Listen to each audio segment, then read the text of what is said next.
Wengi wao wakiwa huduma bodaboda wakimlazimisha mshukiwa wizi wa pikipiki kuisukuma pikipiki hiyo akiwa nusu uchi.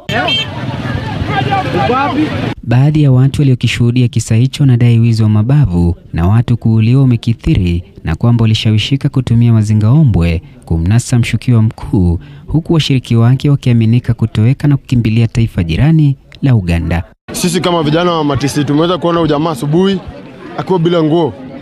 Sasa tuko kazi hivi, kumbe alikuwa amemuganga. Tunamuona tena na pikipiki, kumbe alikuwa mwizi wa pikipiki. Yale limeona leo asubuhi imekuwa maajabu. Hakika watu wa pikipiki wanalia, wanaibiwa pikipiki, tunaona mpaka vijana yetu wanatekwa nyara, hata tunapata wengine wameuawa ovyo ovyo. Wanatuua, wanatufanyia maneno mengine, wanatudunga makisu, wanaenda pikipiki. Lakini kuanzia leo wameiba ya kutosha. Hawataiba tena hapa hivi Kitale.